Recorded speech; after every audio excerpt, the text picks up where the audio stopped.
स्वामी। ठीक है।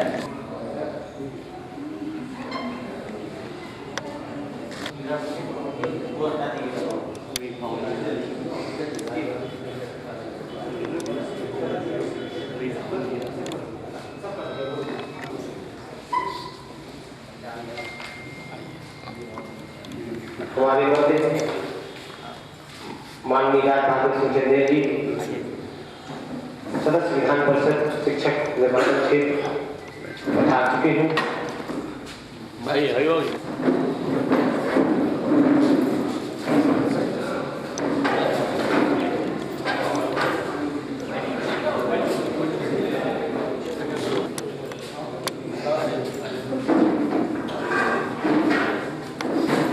हिंदी विचार केंद्र द्वारा आयोजित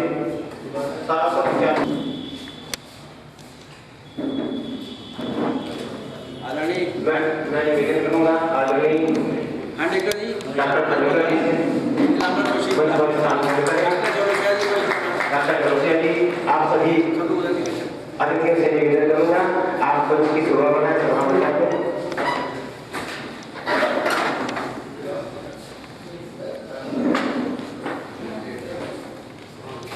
डॉक्टर बालगोविंद द्विवेदी जी, डॉक्टर बालगोविंद द्विवेदी जी, आपसे निवेदन करूंगा मंच पर स्थान ग्रहण करें।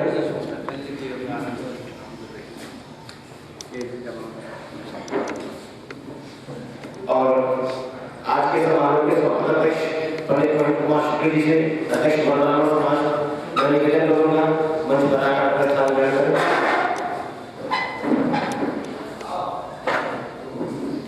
आदरणीय प्रवीण कुमार शुक्ल जी।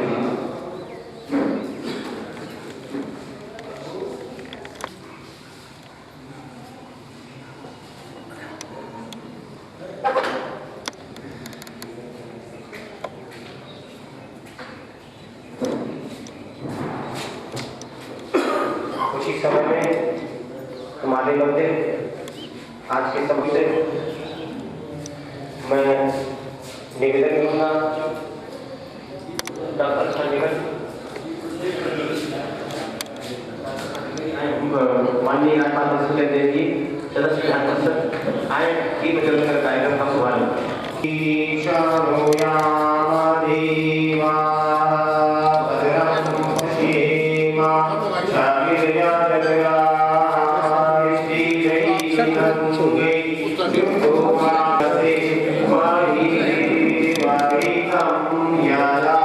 अरे भैया पीछे आ जाओ यार, थोड़ा पीछे आ जाओ। डॉक्टर साहब देखिए, डॉक्टर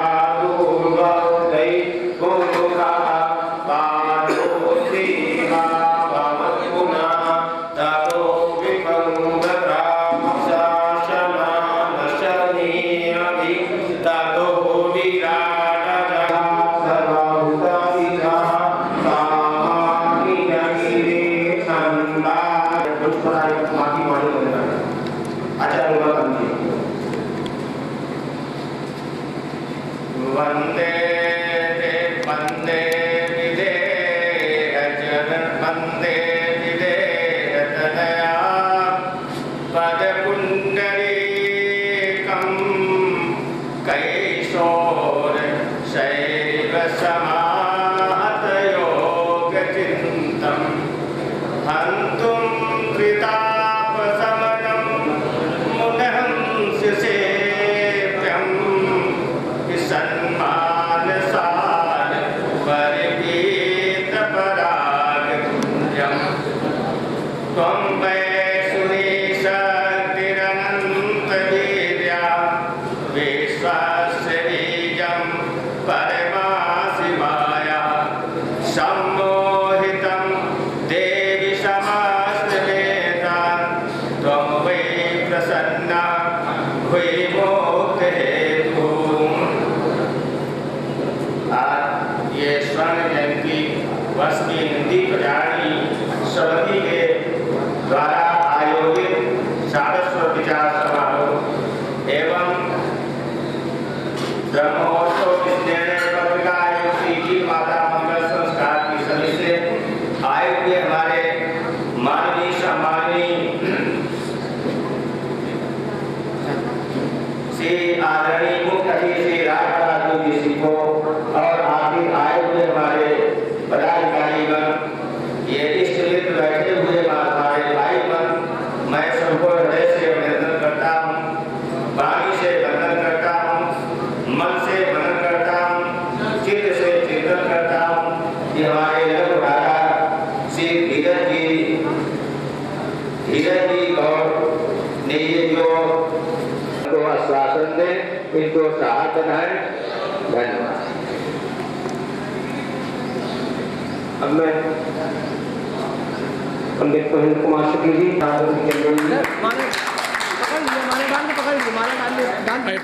पहना दीजिए आज के समारोह में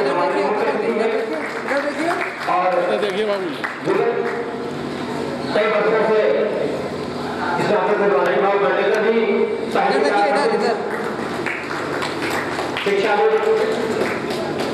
और हिंदी चालू से डॉक्टर लीलामण कौशिक जी इधर देखिए सर, हिंदी साहित्य के महारथी पंडित विश्वनाथ नाथ शर्मा कौशिक जी के पौत्र रहे और हिंदी साहित्य समिति के प्रधानमंत्री डॉक्टर राजेंद्र पांडे जी आपका अभिनंदन आवश्यक। इधर देखिए, इधर देखिए। हेलो अंकल,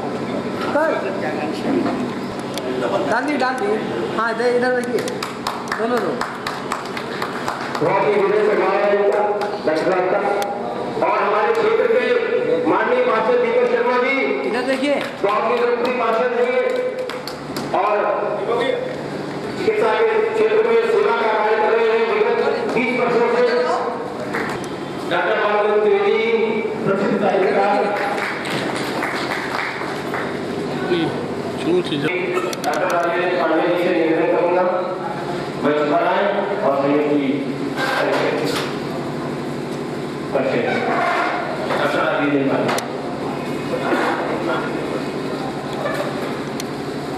समापन करते हैं उपस्थित विद्वान साहित्यकार बंधुओं सज्जनों, आज के समारोह के मुख्य अतिथि माननीय श्री राम बहादुर सिंह चंदेल जी जो उत्तर प्रदेश विधान परिषद के सदस्य हैं और कानपुर स्नातक कॉलेज के प्राचार्य पद से अवकाश ग्रहण कर चुके हैं। आप रसायन विज्ञान के लेक्चरर हैं, 5 बार विधायक के रूप में विधान परिषद को प्रतिनिधित्व कर चुके हैं और आज भी कर रहे हैं। 6 फरवरी से आपके विधायक के कार्यकाल का 25 वर्ष पूरे हो जाएंगे, तो ये विधायक कार्यकाल की प्रेजेंट नहीं बनाई जाएगी। मैं उनका हृदय से स्वागत और अभिनंदन करता हूँ। समारोह के विशेष अतिथि डॉक्टर हरिबाबू पांडेकर जी जो स्थानीय यूएस कॉलेज कानपुर के आचार्य और हिंदी विभाग अध्यक्ष रहे हैं और आज भी जिला बाल कल्याण समिति के महामंत्री पद को सुशोभित कर रहे हैं। बगल में साहित्यकार परमादरणीय रामबल कौशिक जी जो कि देश के प्रख्यात साहित्यकार पंडित विश्वनाथ शर्मा कौशिक जी के पौत्र हैं, हिंदी के लेखन में अग्रसर हैं, साहित्य के लेखन में अग्रसर हैं।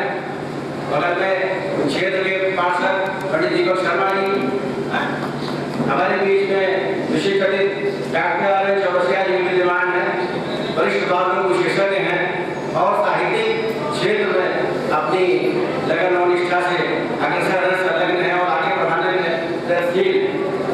हमारे बीच विशेष अतिथि डॉक्टर बाबू त्रिवेदी जी नागर जी विद्यालय के प्राचार्य रहे हैं और साहित्यकार शिक्षाविद के रूप में प्रख्यात हैं, अनेक साहित्यिक ग्रंथों का पूर्ण भी कर रहे हैं। हमारे डॉक्टर महेंद्र शुक्ला जी और ब्राह्मण सभा के अध्यक्ष हैं। आज सभी अतिथियों का मैं अभिनंदन करता हूँ। डॉक्टर रमेश त्रिवेदी जी जो वरिष्ठ प्रशासनिक अधिकारी रहे हैं और हिंदी के निश्चित निष्ठावान सिपाही के रूप में हिंदी को आगे बढ़ाने में अपना आशीर्वाद दे रहे हैं। अभी आने वाले हम लोग बीच में सत्य मार्ग में उनकी सूचना आ गई है। अब मैं हिंदी प्रचारणी समिति कानपुर का कुछ परिचय आपको बताना चाहूँगा। सर्वविदित है कि हिंदी विश्वविद्यालय की कानून की स्थापना कानून महानगर के मध्य 10 जनवरी 1965 को मेरे पूज्य पिताश्री देश के प्रख्यात साहित्यकार और शिक्षाविद बुजुर्ग प्रिंसिपल श्री डॉक्टर श्यामनंद पांडे के कदमों द्वारा की गई। समिति अपने स्थापना काल से 50वें वर्ष में प्रवेश कर चुकी है और संस्था का स्वर्ण जयंती वर्ष प्रारंभ हो गया है। समिति के प्रथम संस्थापक अध्यक्ष के रूप में भारत के पूर्व उपचुनाव गुजरात के महामहिम राज्यपाल जयपाल भूषण रामकृष्ण त्रिवेदी जी प्रतिष्ठित हुए। सन 1968 में समिति के अध्यक्ष डॉक्टर त्रिवेदी सिद्धू जी रहे, जो मणिपुर प्रदेश और गोवा प्रदेश के महामहिम राज्यपाल के रूप में प्रतिष्ठित हुए। समिति के अध्यक्ष के रूप में उत्तर प्रदेश प्रमुख दिशा के पूर्व राज्यपाल डॉक्टर डी सत्यनारायण रेड्डी सन 1998 से 2005 तक प्रतिष्ठित रहे हैं। सन 1994 में उत्तर प्रदेश के आर्थिक सहयोग से समिति द्वारा हिंदी भवन का निर्माण संपन्न कर लिया गया है। समिति हिंदी भवन भारतीय भाषाओं के प्रचार और प्रसार में संलग्न है। यह राष्ट्रीय स्तर की सुप्रसिद्ध साहित्यिक, सांस्कृतिक एवं शैक्षिक संस्था है। अप्रैल 1993 में भारत के महामहिम उपराष्ट्रपति के रूप में श्री नारायणन ने शाम को पधारकर समिति के रजत जयंती समारोह का उद्घाटन लेकर द्वारा संपन्न किया। समिति द्वारा समय समय पर आयोजित अनेक अखिल भारतीय स्तर के कार्यक्रमों में उत्तर प्रदेश, उत्तराखंड, कर्नाटक, हिमाचल, उड़ीसा, अरुणाचल, हरियाणा, गुजरात, केरल, पश्चिम बंगाल, बिहार, आंध्र, राजस्थान, मणिपुर, गोवा एवं पांडिचेरी आदि के प्रदेशों में माननीय राज्यपाल अपनी उपस्थिति से समय समय पर संस्था को गौरवान्वित कर चुके हैं। भारत के विख्यात साहित्यकार डॉक्टर कामिल गुरुजी, डॉक्टर हरिवंश राय बच्चन सन 1968 में अपनी उपस्थिति संस्था को गौरवान्वित कर चुके हैं। भारत वर्ष के अनेक विद्वान एवं साहित्यकार भी अपने आशीर्वाद से समिति को गौरवान्वित करते रहे हैं। समिति के राष्ट्रीय विभूतियों में पूर्व राष्ट्रपति यानी जैन सिंह, पूर्व राष्ट्रपति के आर नारायणन और पूर्व राष्ट्रपति डॉक्टर एपीजे अब्दुल कलाम का भी आशीर्वाद संस्था को प्राप्त रहा है। वर्तमान में भूतपूर्व प्रधानमंत्री माननीय अटल बिहारी वाजपेयी, उत्तर प्रदेश के माननीय राज्यपाल श्री राम नाईक और माननीय राष्ट्रीय राजनेता में श्री नरेंद्र तिवारी आदि का आशीर्वाद निरंतर प्राप्त है। समिति अपने निर्धारित निर्देशों के अनुसार 50 वर्ष की दीर्घ अवधि में समिति ने सांस्कृतिक समुद्र के विभिन्न कार्यक्रमों के साथ जिन साहित्यिक महत्व के उपयोगी कार्यक्रमों किया है उनमें भारतीय भाषाओं का प्रशिक्षण, कन्नड़ आदि भाषाओं का प्रशिक्षण, अन्य भारतीय भाषाओं के प्रशिक्षण कार्यक्रम आयोजित करने की योजना चल रही है। राष्ट्रीय के प्रचार एवं प्रसार सम्मेलनों का आयोजन समिति प्रतिवर्ष करती है। विश्वविद्यालय स्तर के शोध छात्रों को समिति द्वारा विद्वान प्रोफेसरों के माध्यम से साहित्यिक अनुसंधानों का निर्देशन प्रदान किया जा रहा है। रंगमंची विकास के लिए अनेक नाटकों को प्रबंधन में संस्था ने कराए प्रतिष्ठित किया गया है। संस्था द्वारा प्रत्येक वर्ष में कई राष्ट्रीय संगोष्ठियों और चर्चाओं का आयोजन किया जा रहा है। साधारण रूप से देश राष्ट्रीय राजनेताओं, छात्रों, विद्वान साहित्यकारों, समाज सेवियों, कलाकारों, पत्रकारों के अभिनंदन को सम्मान होगा। हिंदी विश्वविद्यालय समिति में आध्यात्मिक दृष्टि से प्रख्यात देश के ज्योतिर्विद पंडित देवनारायण जी गौड़ का लगाव विशेष रूप से रहा है और उन्होंने ही हिंदी भवन में आचार्य के रूप में आचार्य पंडित धीरज शर्मा जी को प्रदर्शित किया था और वे आज आध्यात्मिक कार्यों का संचालन कर रहे हैं। पर वो पत्रिका भी सभी डॉक्टर श्यामनंद पांडे द्वारा श्री क्षीर माता मंगल संस्कार सेवा समिति की स्थापना की गई थी, जिसका पंजीकरण आज हो गया है और उस संस्था का लोकार्पण माननीय मुख्यमंत्री के कानून द्वारा संपन्न होगा। हिंदी के विकास में आध्यात्मिक साहित्य का योगदान पर चर्चा होगी। जब हमारे 5 साहित्यकार बंधु बैठे हैं, देश को चाहे अपना प्रकाश डालेंगे। इन शब्दों के साथ मैं सभी का स्वागत और अभिनंदन करता हूँ। धन्यवाद। जय हिंद, जय भारत। हिंदी विज्ञानी समिति द्वारा स्थापित प्रतिष्ठित राष्ट्रभाषा के सम्मान प्रदान करता हूँ और मैं प्रशस्ति पत्र का वाचन कर रहा हूँ।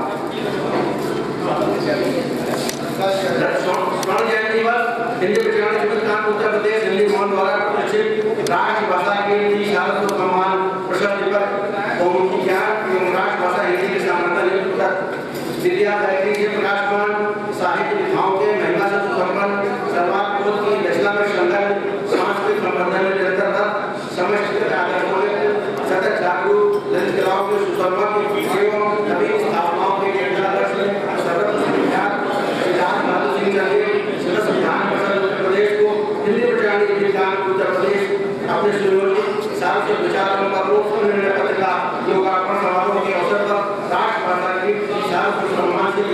कर या प्रसन्न कर उत्तरी तथा प्रतिशत ज्ञान प्रदान करके और होती है।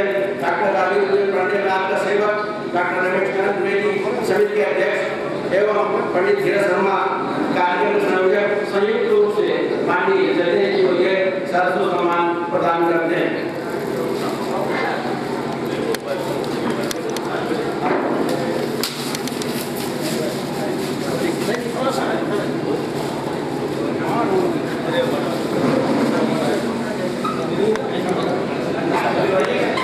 बात तो लगा पीछे से लिए होगा भी। हाँ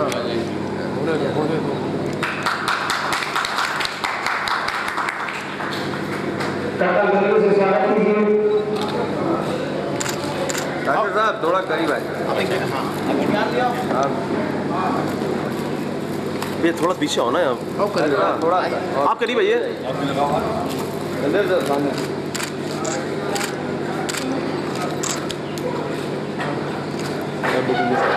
एक बार सामने देखो।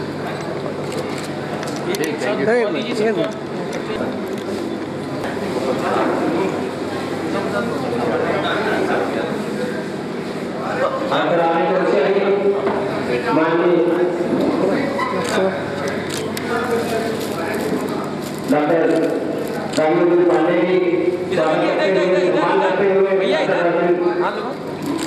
डॉक्टर आनंद वरिष्ठ बालरोग विशेषज्ञ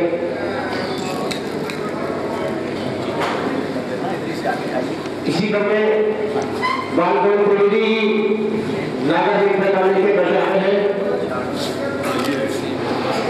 संयुक्त प्रधानमंत्री डॉक्टर राजीव पांडे जी द्वारा सम्मान। और इसी क्रम में अभी पहले ये हो जाए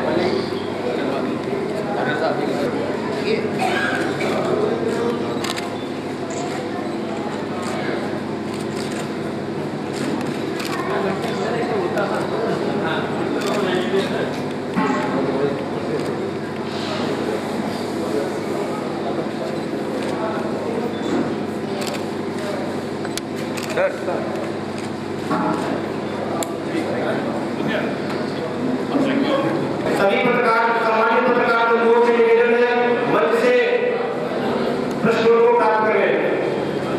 नलिनी सभी को और समय का बड़ा अभाव होता है इनके पास।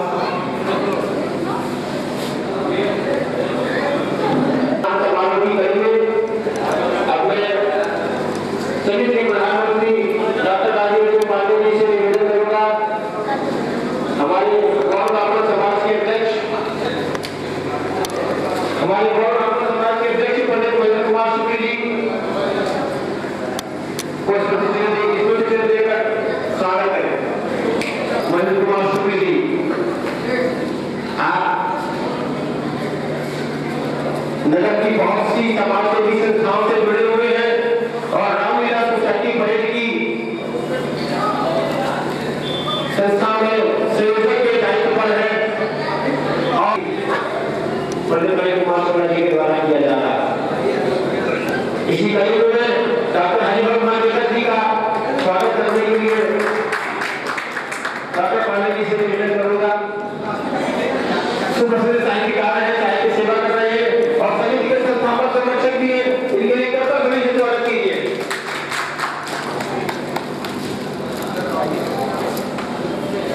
और इसी कड़ी में श्री लंबर कौशिक जी पंडित शोभन शर्मा कौशिक जी के पौत्र हैं आप और साहित्य सेवा कर रहे हैं। पूर्व प्रबंधक हैं पंजाब नेशनल बैंक के और साहित्य सेवा से भी 5 वर्षों से बहुत तन्मयता से कर रहे हैं। समर्पण का भाव है इनका।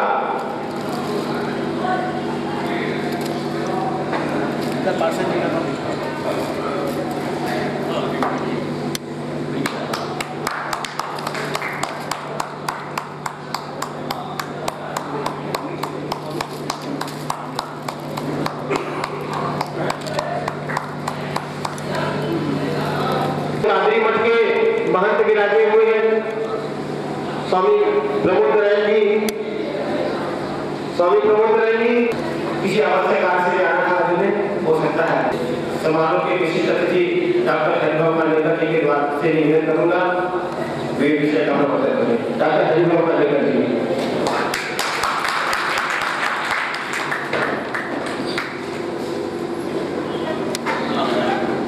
आप हिंदी विद्यालय समिति के संस्थापक संरक्षक हैं।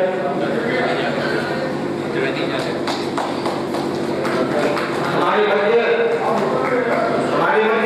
समिति के अध्यक्ष माननीय डॉक्टर रमेश नारायण त्रिवेदी जी उपस्थित हो गए हैं। डॉक्टर गणेश जी का स्वागत किया जाए। माननीय डॉक्टर आर त्रिवेदी जी और हिंदी साहित्य सेवा के एक कर्मशील सिपाही के रूप में हिंदी विद्यालय समिति को अपना संरक्षण प्रदान कर रहे हैं।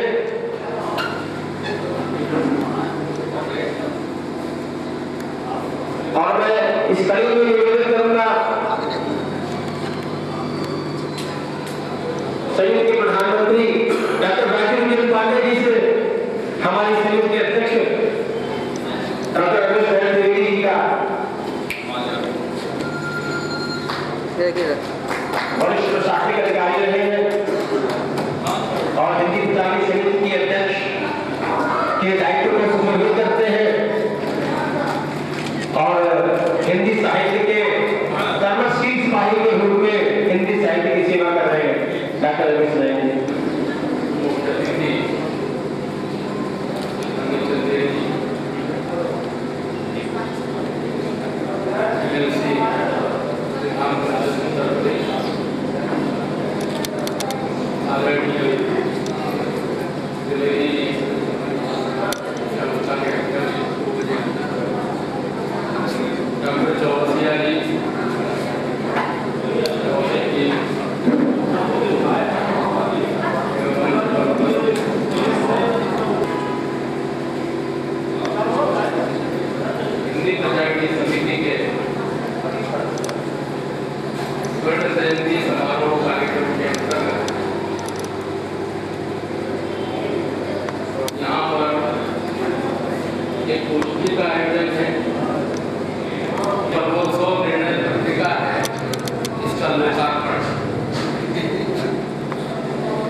तो वो पहले दिन है। सायंकाल प्रदोष त्रयोदशी होनी चाहिए, उस दिन प्रदोष है।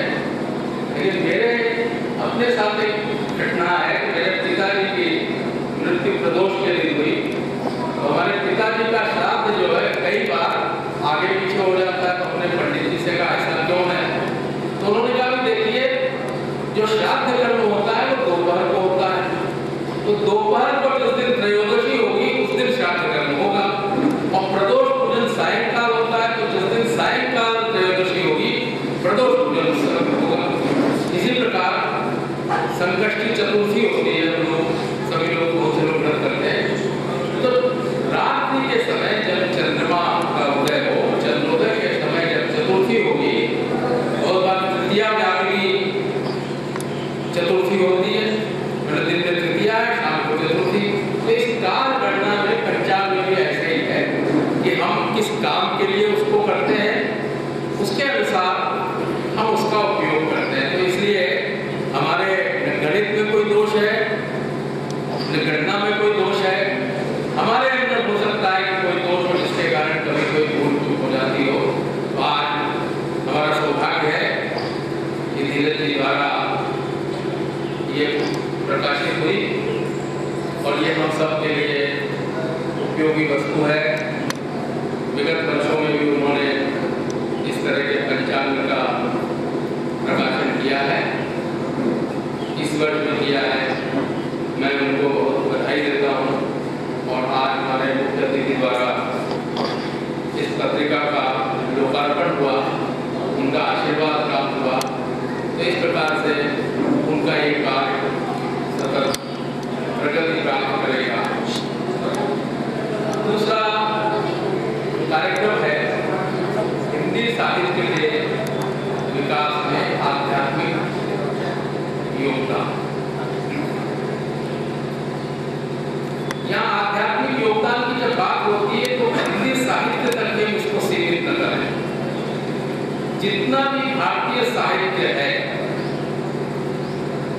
वो बिना अध्यात्म के हो ही नहीं सकता। हमारे यहाँ एक सूक्ति संस्कृत में प्रश्न जगत सर्वम, ये जगत जो है व्यास जी का झूठा है। मतलब व्यास जी ने जो बात कह दी प्रकारांतर से वही बात दूसरे लोग करते हैं। हमारे यहाँ भगवद गीता जिसको आज विश्व में मान्यता प्राप्त है, संस्कृत साहित्य की बल्कि विश्व की एक अमूल्य निधि है। इसी प्रकार जब हिंदी साहित्य की काल गणना हुई तो उस काल गणना को कई लोगों ने कई ढंग से विभाजित किया। कुछ लोगों ने इसको वीरगाथा काल या चारण काल से इसका प्रारंभ बताया।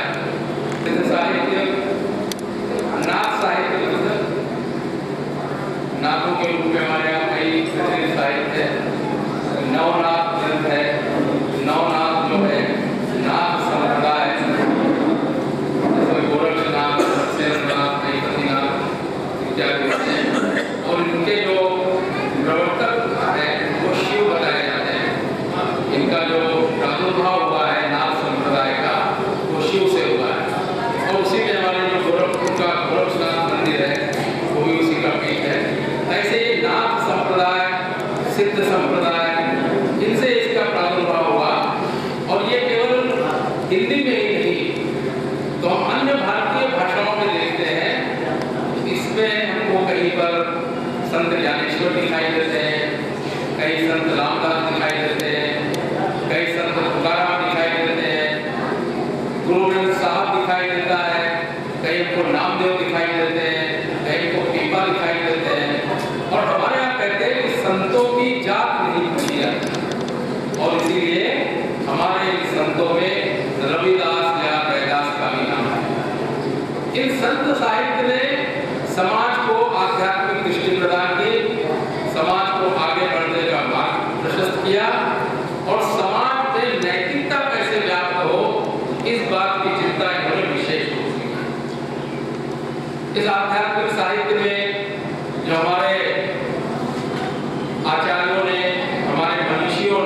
को उपदेश दिया।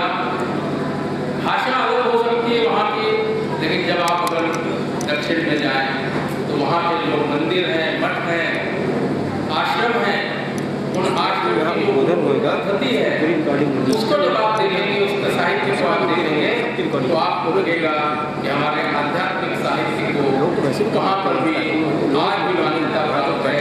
एक उदाहरण देकर के मैं अपनी बात समाप्त करता हूँ। आज से करीब 35 वर्ष पूर्व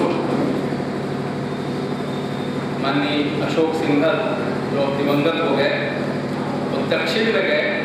वहाँ एक आश्रम में उन्होंने देखा कि कुछ लोग पाठ कर रहे हैं और आचार्य उनको शिक्षा दे रहे हैं। तो उन्होंने पूछा, महाराज जी ये आप इनको क्या सिखा रहे हैं?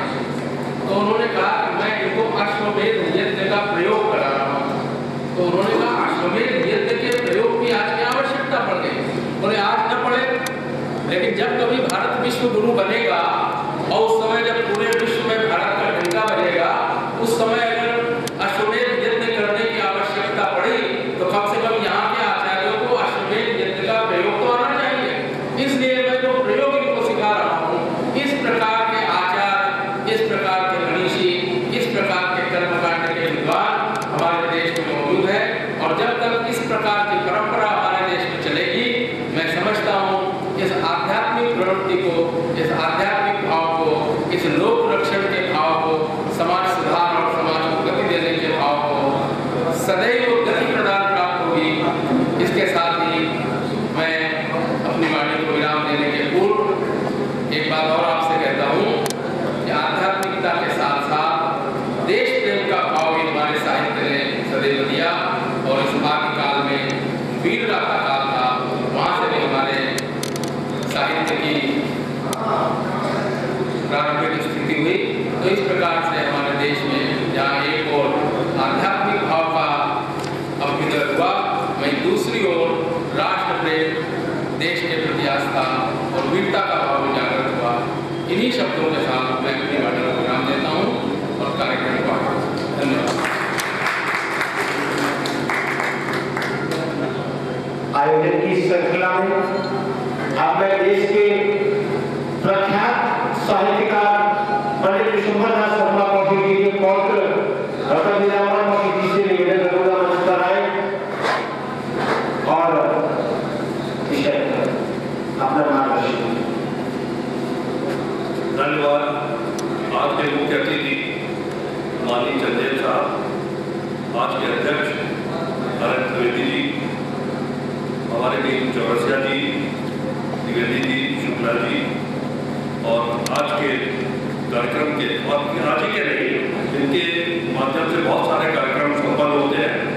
और ये तो छाए हुए हिंदी विद्यार्थी समिति के ओर से मैं चाहता हूँ आप एक जोरदार ताली बजाएंगे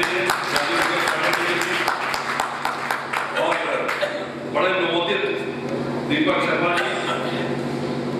आज का जो विषय है उसमें सारी बातें तो खंडेकर जी ने बता दी है, लेकिन मैं कुछ बातों पर प्रकाश डालना उचित समझता हूँ और थोड़ा सा समय लूंगा आपका, क्योंकि भाषण सुनना आप लोग एग्री करते होंगे कि बोलने वाला तो बोलता रहता, भाषण सुनने वाला बहुत महान होता है। मेरे हिसाब से मैं भाषण सुनने वालों को बहुत महान मानता हूँ, इसलिए कि वो हम लोग को झेलते हैं। तो मैं अपनी बात आगे बढ़ाता हूँ। बात मार्कंडेय वध से शुरू करूंगा, जिसमें दुर्गा सप्तशती थी।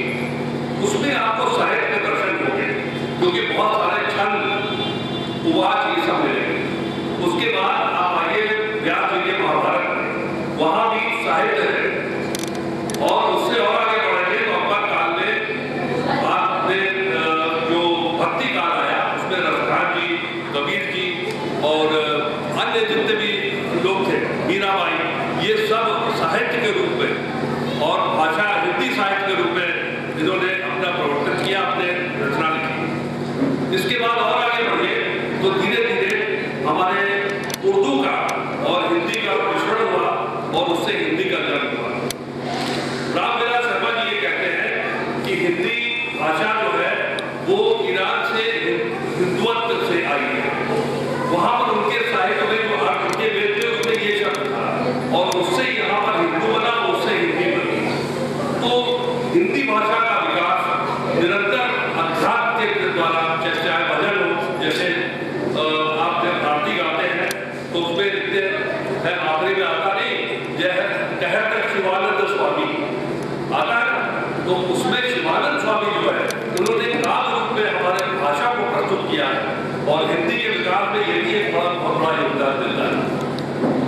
उसके उपरांत और बहुत सारी बातें हैं, बहुत सारे विद्वानों ने इस पर चर्चा की है कि इस पे यहाँ तो बहुत छोटा सा कार्यक्रम है, समय कम है, लेकिन इस पे बहुत बड़ी चर्चा विषय बन सकता है।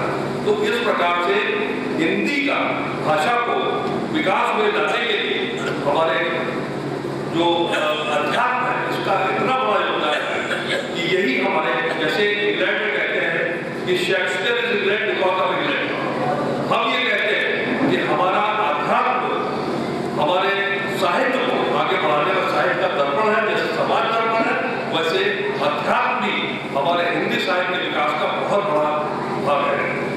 तो इसी सब बातों के साथ और ज़्यादा समय लेंगे तो बहुत अच्छे अच्छे वक्ता है और समय का भी ध्यान रखो कि थोड़ा व्यस्त कार्यक्रम है।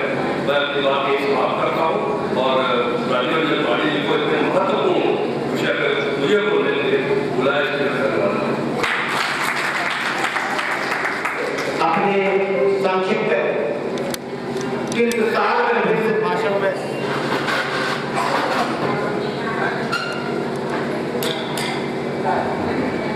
हरे अपने संक्षिप्त भाषण में डॉक्टर जी कौशिक जी ने हमारा मार्गदर्शन किया, इनका आभार व्यक्त करते हैं।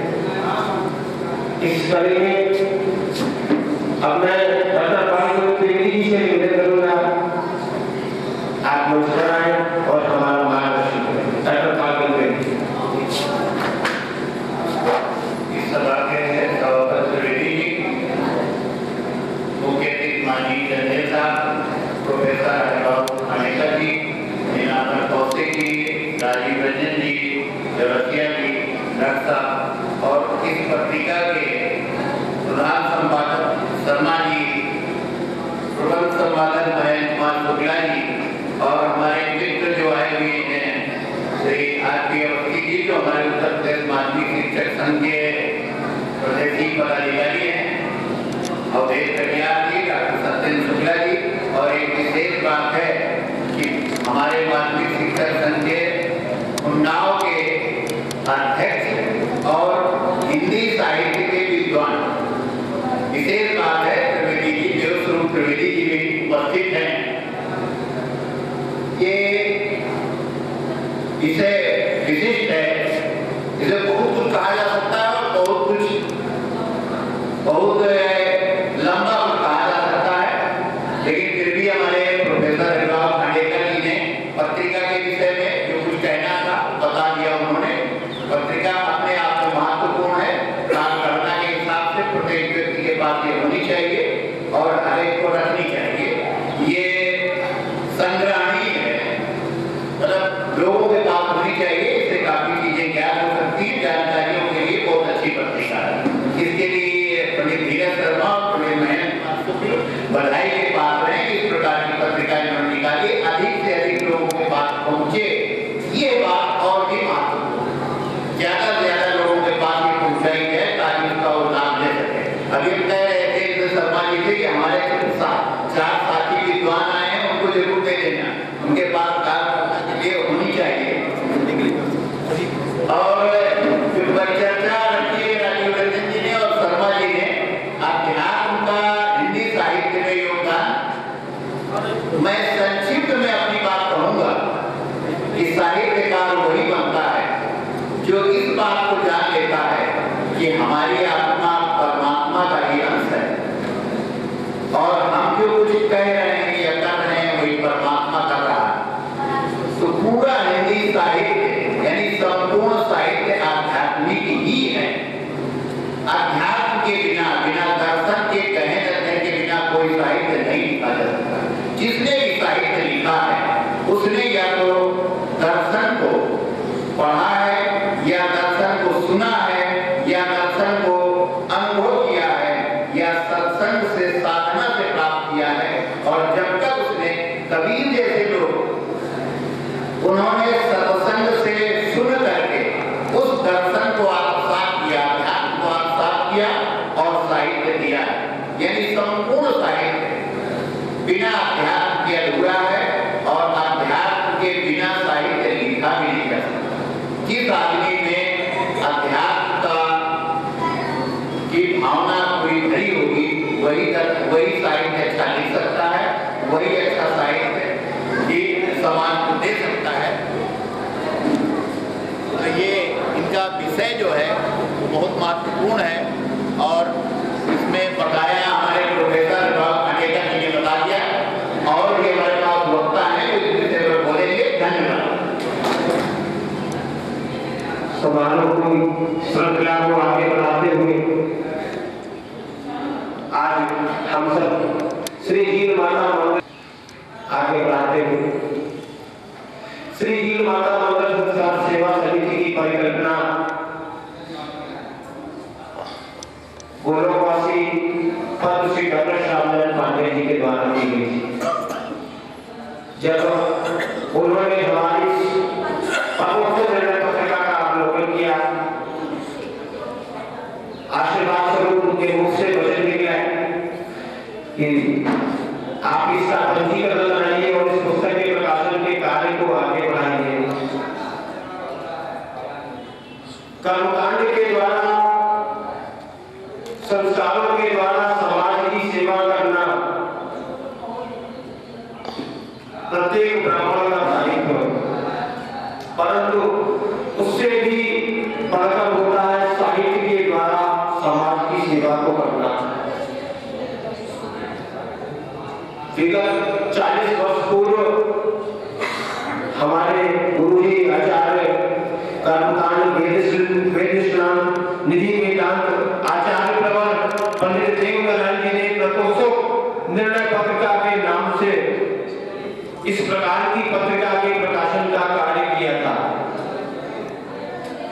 समाज में इस पत्रिका की सुलभता से उपलब्धता थी और आज भी इस पत्रिका का प्रकाशन हो रहा और उन्हीं के आशीर्वाद से मैंने इस प्रतोषक निर्णय पत्रिका का प्रकाशन किया। पत्रिका का विषय प्रतोषक निर्णय पत्रिका से कुछ भिन्न है और कालांतर में 40 वर्षों में समाज में बहुत सी ऐसी पत्रिकाओं का प्रकाशन किया जाता है, बहुत से विद्वानों द्वारा किया जाता है, परंतु पत्रिकाओं में कई बार तिथि त्योहार आदि में भ्रम होता है। इसके विषय में डॉक्टर हरिभाऊ खांडेकर जी ने सभी का मार्गदर्शन किया है और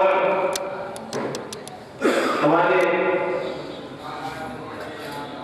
आचार्य पंडित देवनारायण जी के द्वारा साहित्य की सेवा, आध्यात्मिक साहित्य का प्रकाशन बहुत किया गया। शिव शबर्या, देवाचल पद्धति, अंत्येष्टि पद्धति और पितृोपासना पद्धति, ये सभी उसके प्रकाशन में है और ब्राह्मण समाज में लोकप्रियता के शिखर पर श्री हील माता मंगल संस्कार सेवा समिति के द्वारा प्रतोषक निर्णय पत्रिका का प्रकाशन किया जा रहा है। पद्मश्री डॉक्टर श्यामनारायण पांडे जी ने इसकी परिकल्पना की थी और कुछ कानूनी प्रक्रिया होती है, उसके तहत उसका पंजीकरण नहीं हो सका था विगत वर्ष और यह मेरा दुर्भाग्य है कि आज इसके विमोचन के समारोह पर चैतन्य रूप से आज वो हमारे मध्य उपस्थित नहीं है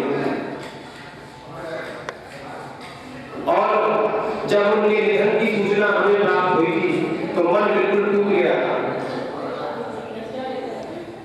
संस्था के पंजीकरण की पूरी व्यवस्था उन्होंने कर दी थी, पूरी परिकल्पना कर दी थी और संयुक्त प्रधानमंत्री डॉक्टर राजेंद्र रंजन पांडे जी को निर्देश भी किया था उन्होंने कि आपके मार्गदर्शन में संस्था का संचालन किया जाए और यह संस्था उत्तर वृद्धि को प्राप्त।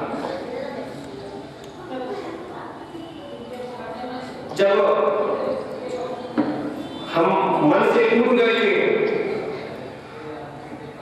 और डॉक्टर साहब से मैंने पूछा, डॉक्टर साहब आगे क्या होगा?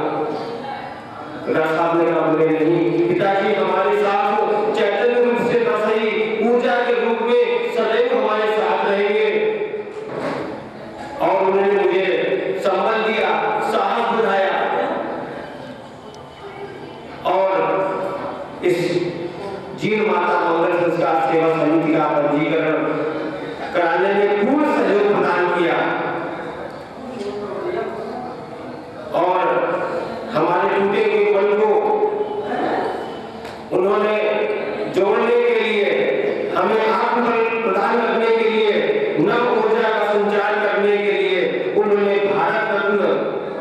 माननीय अटल बिहारी वाजपेयी जी पूर्व प्रधानमंत्री जी के द्वारा रचित एक कविता को सुनाया और आपको बोध कराया। काव्य पाठ के साथ ही मैं निवेदन करूंगा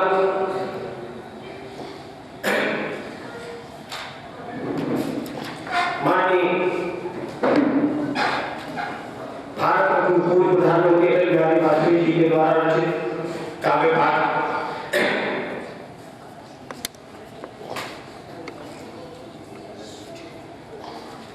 भरी दुपहरी में अंधियारा सूरज पर शाही से हारा, अंतरतम का में जोड़े बुझी हुई बाती सुनाए, आओ फिर से दिया जलाए, आओ फिर से दिया जलाए।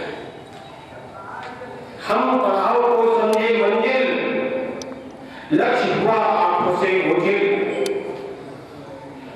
वर्तमान के मोह जाल में आने वाला कल न बुलाए, आओ फिर से दिया जलाए, आओ फिर से दिया जलाए। अंतिम पंक्तियां, और इन अंतिम पंक्तियों ने ही हमारे हृदय में ऊर्जा का अपार संचार किया। आहुति बाकी यज्ञ अधूरा, आहुति बाकी यज्ञ अधूरा, अपनों के युगलों ने घेरा, अंतिम जय का वज्र बनाने नवदीप हड्डियां जलाए, आओ फिर से दिया जलाए, आओ फिर से।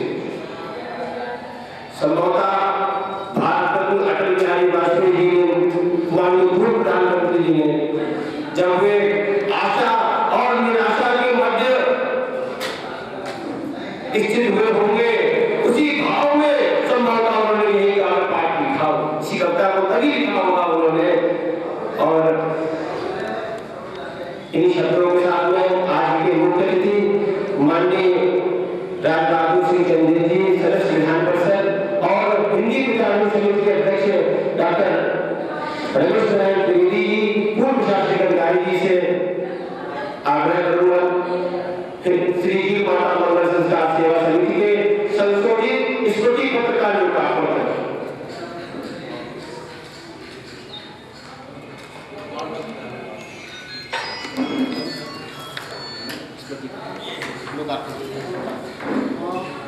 श्री जी माता मंगल संस्कार सेवा समिति के संशोधित स्मृति पत्र का लोकार्पण आज माननीय राज बहादुर सिंह चंदेल जी एवं हिंदी प्रचार समिति के अध्यक्ष के पीछे आ जाना डॉक्टर रमेश नारायण त्रिवेदी जी के द्वारा संपादित किया गया।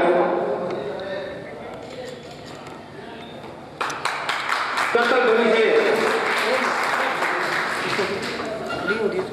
क्या पीछे कर्तव्य ध्वनि से पूरा नहीं आ रहा।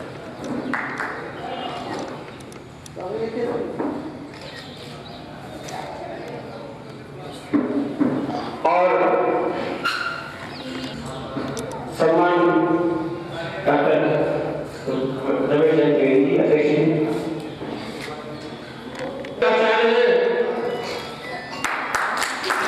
और सभी को स्वागत करूंगा। आगे ना गुरु पीछे ले ले, सर पकड़िए जरा, पकड़िए। अरे पीछे ले ले यार। सर पकड़िए, इधर देखिए। हाँ इधर देखिए सामने। सर सामने देखिए। ओके इसी श्रृंखला में ठीक। और आपका भी हिंदी साहित्य के प्रति बहुत लगाव है और साहित्य सेवा भी करते हैं। सर सामने देखिए। ओके हिंदी साहित्य के शिखर पुरुष, आप विद्यालय का संचालन करते हैं और विगत 18 वर्षों से शिक्षा क्षेत्र में सेवा कर रहे हैं। प्रकाशन में सहयोग कर रहे सादा ग्राफिक्स के श्री राजेंद्र मिश्र जी, मैं आपका भी आभार व्यक्त करता हूँ। आप मंच बनाए और अपने स्मृति से निकल करें। श्री राजेंद्र मिश्र जी, आपके कुशल नेतृत्व के द्वारा हमारी पत्रिका का संयोजन हो रहा है और बड़े ही समर्पण भाव से आप इसकी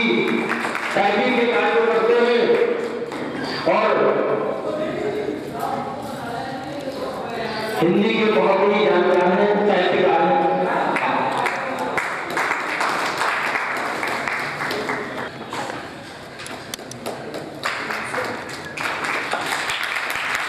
आगे पिल्ला म्हणजे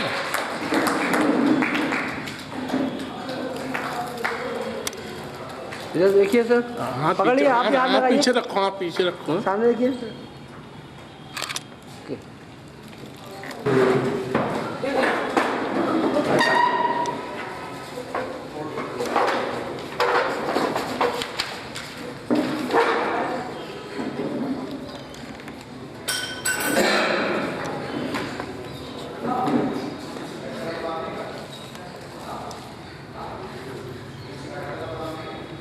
इस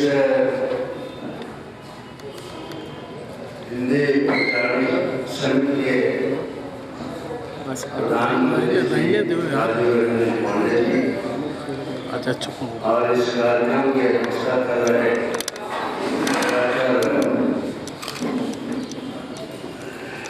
रमेश नारायण त्रिवेदी जी, रिटायर्ड IAS, और इस मंच पर उपस्थित सम्मानीय विद्वजन आदरणीय वकील जी, डॉक्टर चौरसिया जी, डॉक्टर रेड्डी जी और अन्य सभी हमारे सम्मानीय अतिथिगण सामने बैठे हुए, हमारे संगठन के लिए हमारे साथी श्री राम प्रकाश अवस्थी जी, श्री जोशुर त्रिवेदी जी, श्री अवधेश कटियार जी, श्री डॉक्टर सदे, उन्हें सम्मानित किए जाने के इस निर्णय के अवसर पर हम सबको उपस्थित होने का एक अवसर मिला।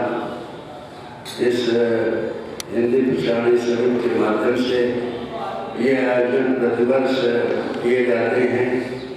के क्षेत्र में एक जागरूकता नक्षत्र थे, उन्हें उनकी यादगारों को कभी भुलाया जा सकता है।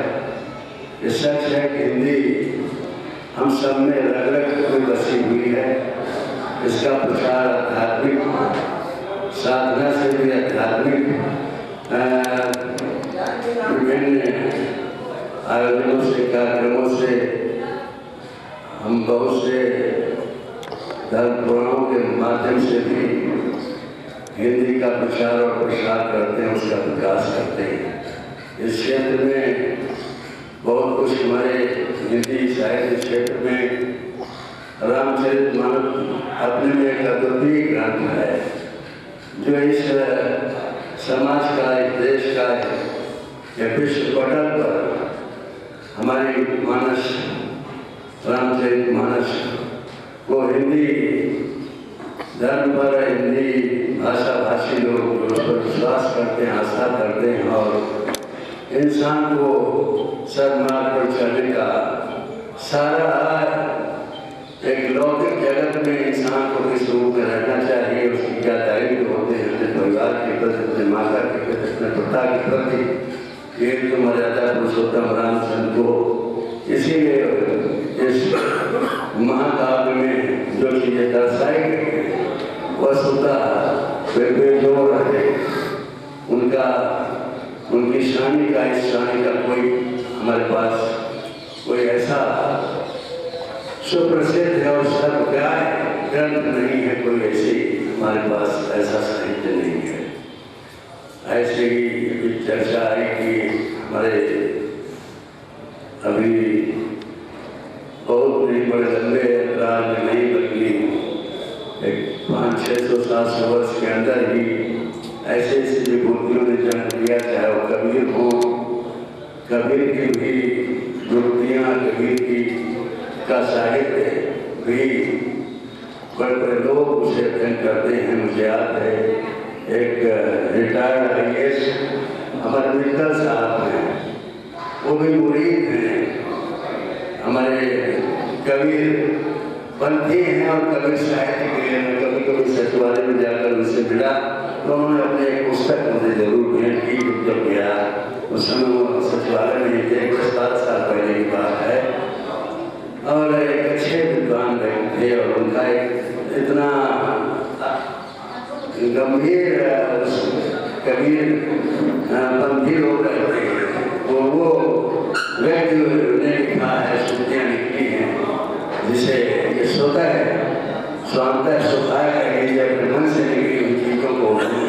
और साहित्य इसी तरह से जन्म ही लेता है, साहित्य इसी तरह से जन्मता है, पैदा होता है, विचार आते हैं, और जो आदमी चिंतन करता है, मनन करता है सामाजिक दशा को, सामाजिक रीति रिवाजों में, जब कभी कोई चीज अप्रिय लगती है जो समाज की ग्राह्य नहीं होती है, जिनकी हम किसी न किसी रूप में साहित्य के माध्यम से ही उनकी हम आलोचना भी करते हैं, तो वो एक साहित्यिक रूप में उसकी आलोचना होती है, परनिंदा होती है, लेकिन साहित्य के माध्यम से बहुत कुछ अध्यात्म की जगह प्राप्त होती है।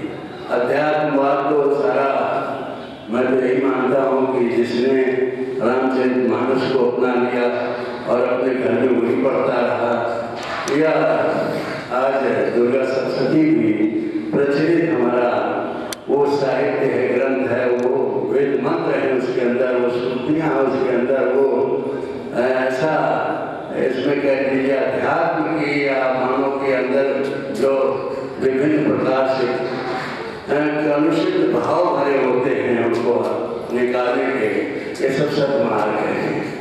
मैं चाहता हूँ कि वास्तव में प्रसन्नता है इस प्रकार के आयोजन हो रहे हैं। यद्यपि मैं विज्ञान का विद्यार्थी रहा, मैं हिंदी की तरफ नहीं, लेकिन अध्यात्म की तरफ मेरी आस्था निष्ठा पूरी है, और उसी रास्ते पर चलने की भी अपने को इस स्तर तक पहुँचाने का बहुत कुछ श्रेय मानते हैं कि आध्यात्मिक साधना, और वो आध्यात्मिक ज्ञान, आध्यात्मिक साधना, आध्यात्मिक कह लीजिए पूरी तरह से परिपक्वता किसी इंसान में आती है तो हिंदी साहित्य से आती है, हिंदी आध्यात्मिक।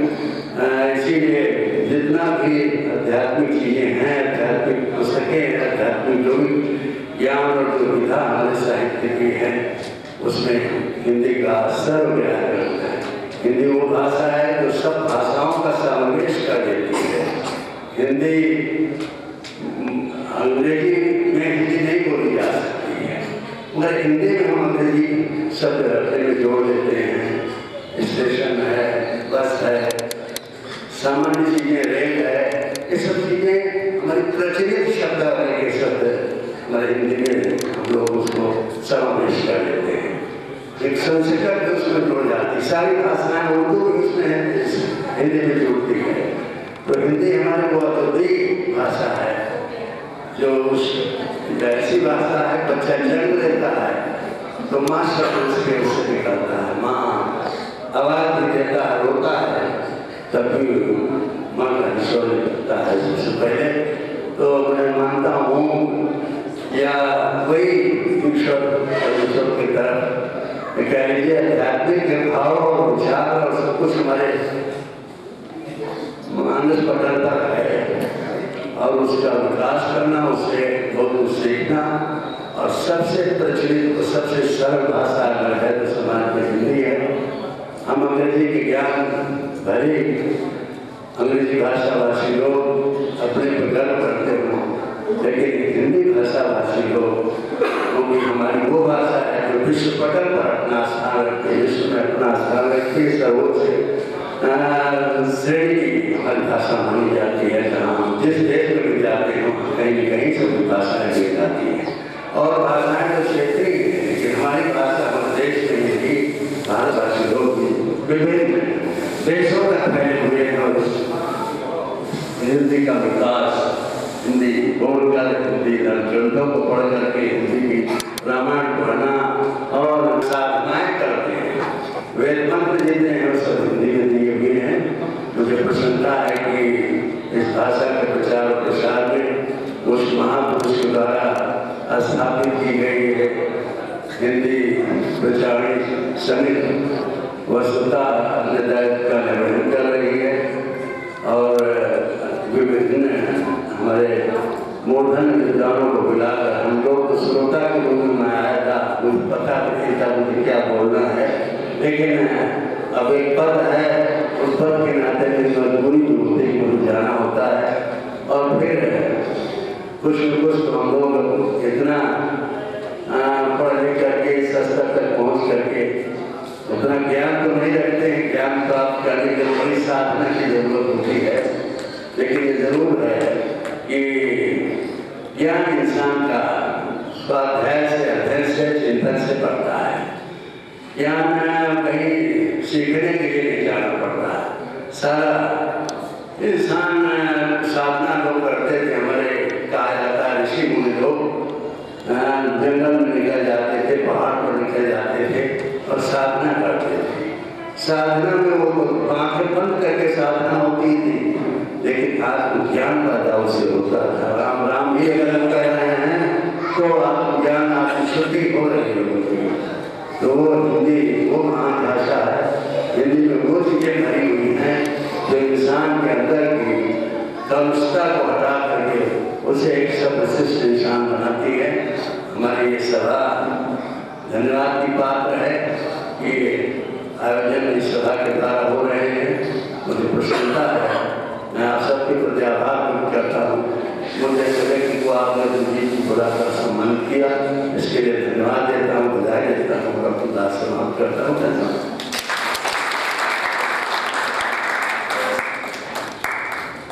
अब मैं समारोह के कैप्टन रमेश नारायण त्रिवेदी जी से निवेदन करूंगा मंच पर आए और अपना मार्गदर्शन करें। परमादरणीय कैप्टन रमेश नारायण जी।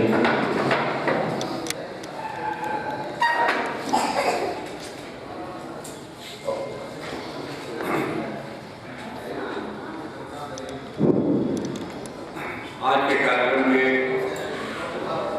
आदरणीय अध्यक्ष राजबहादुर सचदेव जी, कार्यक्रम के मुख्य संयोजक नीरज शर्मा जी और राजीव रंजन पांडे, मंच पर उपस्थित सभी सम्मानित अभ्यागत मित्रों,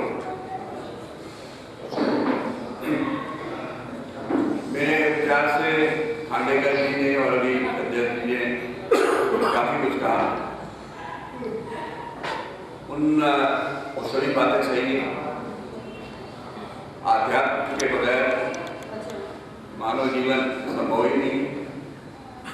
एक गांधी युग था, धीरे धीरे जब परिष्कार हुआ तो क्या चीज अच्छी है क्या बुरी है इसका आभास हुआ और वहीं पे आध्यात्म ने जन्म लिया।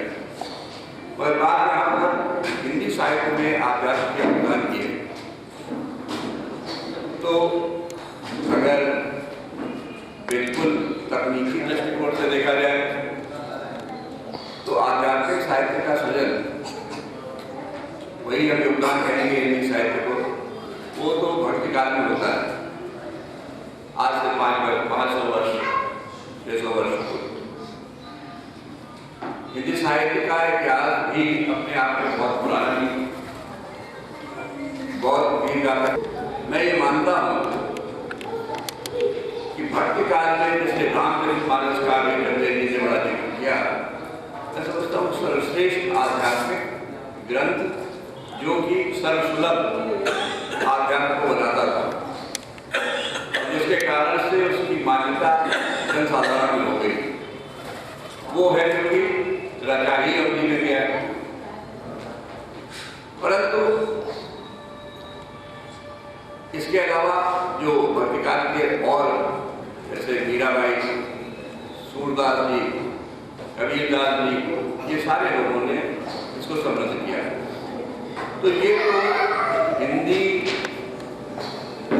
साहित्य का आध्यात्मिक शैशवकाल था। मगर हिंदी क्या है? हिंदी तो संस्कृत की पुत्री बेटी। संस्कृत का प्रचलन धीमे धीमे समाज से कम होता गया। ये देव भाषा थी, मानवों में बहुत प्रचलित नहीं थी। लोक भाषाएं थी अलग अलग क्षेत्रों में, अवध में अवधी, ब्रजभाषा और इस तरीके से भोजपुरी। हिंदी की तमाम शैलियाँ थी या बोलियाँ थी और उससे बहुत पहले और प्राकृत और इस प्रकार का प्रचलन था। पर इन सब वो साहित्य सर्वसुलभ थी वेद थे, पुराण थे, उपनिषद थे, शास्त्र थे, भगवत गीता है और सारे पुराणों का निचोड़ निकाल के व्यास जी ने श्रीमद् भागवत लिखा। और ये सब जब अनुदित हुए तो मैं मानता हूँ ये हिंदी साहित्य के अंग हो गए, क्योंकि संस्कृत धीमे धीमे प्रचलन से बाहर नहीं। दुख की बात है, मगर जो सत्य है उसे मानना पड़ेगा।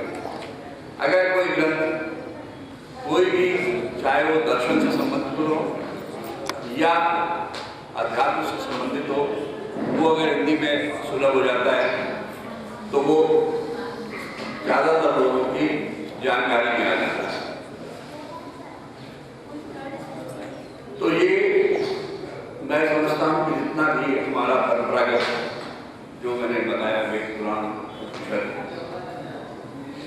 ये सारा जब अनुदित हुआ तो ये भारतीय परंपरा का तो ये उद्गम स्थल थी, परंतु हिंदी में इसका खास तौर से गीता फिल्म गोरखपुर वालों ने अनुवाद करके इसे सर्वसुलभ बनाया।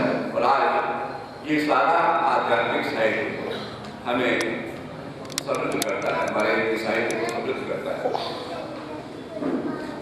और जैसे जब माँ बूढ़ी हो जाती है तो वो अपने आभूषण जो है वो अपनी बेटी को दे देती है, बेटों को भी देती है, मगर यहाँ बेटी की बात, क्योंकि हिंदी को बेटी कहा गया, तो माँ संस्कृत के आभूषण बेटी हिंदी को प्राप्त हुए। आज वे हिंदी साहित्य का अंग है और उसे समृद्ध कर रहे हैं। तो ये हमें सोचना होगा कि हमें सर्वमान्य बनाने के लिए एक सर्वप्रिय ग्रंथ वेदों में थे, उपनिषदों में उसकी कुछ व्याख्या हुई, शास्त्रों ने उसके टेक्निकल पक्ष को, कर्मकांड को आगे किया। मगर अभी मैं पिछले 3-4 वर्षों में मैंने करीब 12-13 पुराण, वाल्मीकि रामायण का अनुवाद, वो महाभारत का, ये सब न केवल पढ़ा बल्कि मैं मेरी उनको सुनाया पढ़ के। पिछले 4-5 वर्ष से ये क्रम चल रहा है। तो उससे मुझे भी आभास हुआ कि ये जो गुण दार्शनिक सिद्धांत थे, वेद वेदांत, इन चीजों को जब पुराण कहानी के रूप में बोलता है तो एक ये सरलीकरण करने का, गुण सिद्धांतों को सरलीकरण एक कथा के रूप में कहने का। इसीलिए आप देखें कि श्रीमद् भागवत जो सारे पुराणों का, कि व्यास जी ने जब देखा कि पुराण भी थोड़ा ज्यादा कठिन हो गए, इनमें भी व्रत, त्योहार, खाना, तीर्थ यात्रा इसी का ज्यादा है, थोड़ा कहानियां हैं, तो 18 पुराण को मिलाकर उनका ये पॉपुलर क्यों नहीं हो रहा, लोकप्रिय क्यों नहीं होता। तो उन्होंने उसी को जोड़ के कहानियों का संग्रह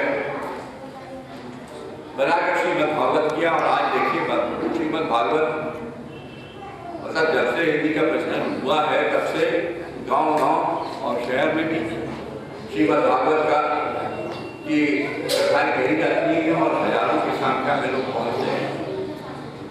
तो जब हम किसी आध्यात्मिक सिद्धांत को सरलीकृत करके उसे लोक भाषा में और लोक रंजित साहित्य के रूप में, यानी एक कहानी के रूप में कहते हैं, तो गुण सिद्धांत की समझ में आ गए।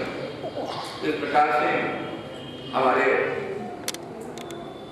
हिंदी भाषा का वो माध्यम हमारे परंपरागत संस्कृत साहित्य को मिला, जिसने एक दूसरे को समृद्ध किया और जो उसके श्रोता थे, जो उसके वाचक थे, जो उसके पाठक थे, उन सभी को समृद्ध किया।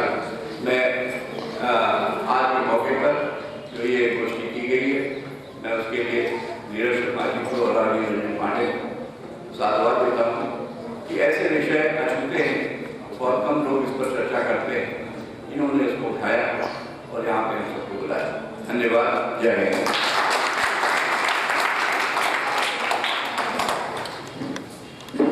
अब मैं समारोह की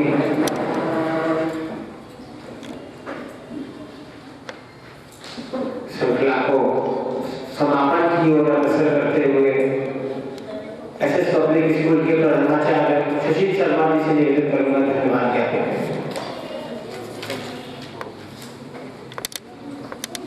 आज के समारोह के मुख्य अतिथि माननीय श्री राज बहादुर चंदेल जी, विधान परिषद सदस्य, समारोह के अध्यक्ष डॉक्टर रमेश त्रिवेदी जी,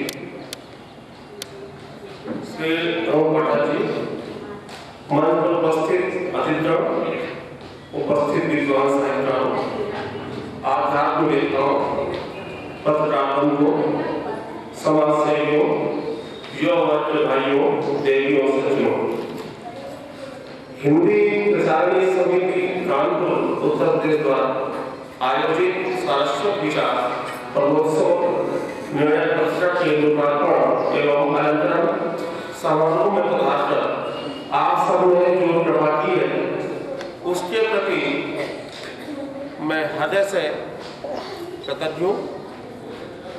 वास्तव में आपके स्पर्श से यह पवित्र धरती जहाँ एक ओर प्रकाशमान हुई है, वहीं दूसरी ओर यहाँ के साहित्य शिल्पी, भाषा वैज्ञानिक, राजभाषा अधिकारी, साहित्यकार, समीक्षक, कलाकार एवं समर्पित युवा जनसेवी और प्रेरक पत्रकार भी आनंद विभोर हो गए। प्रस्तुत समारोह के मध्य आज जिन्हें सम्मानित किया गया है वे सभी देशभक्त, राष्ट्र सेवी, कला शिल्पी, भाषा शिल्पी और साहित्य के प्रकाशमान नक्षत्र तथा कृतज्ञ हिंदी प्रचारणी समिति कानपुर उत्तर प्रदेश के अतिथि देव हैं। राजभाषा एवं भारतीय भाषा की प्रगति यात्रा आप सबके सहयोग से अविराम चलती रहे, यही ईश्वर से प्रार्थना है। इन शब्दों के साथ पुनः मैं आपका आभार व्यक्त करता हूँ, कृतज्ञता ज्ञापित करता हूँ कि आप लोगों ने समय निकालकर इस समारोह को सकुशल संचालित करने में हमें आशीर्वाद प्रदान किया। धन्यवाद। जय हिंदी, जय भारत।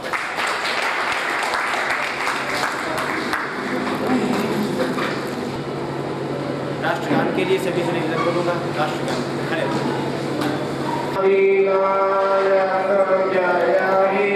भारत भाग्य विधाता, पंजाब सिंध गुजरात मराठा, द्राविड़ उत्कल बंग, हिंद हिमाचल यमुना गंगा, उच्चल जलधि तरंग, तब शुभ नामी जागे, तब शुभ आशीष मांगे, गाहे तब जय गाथा, जन गण मंगल दायक, जय हे भारत भाग्य विधाता, जय हे, जय हे,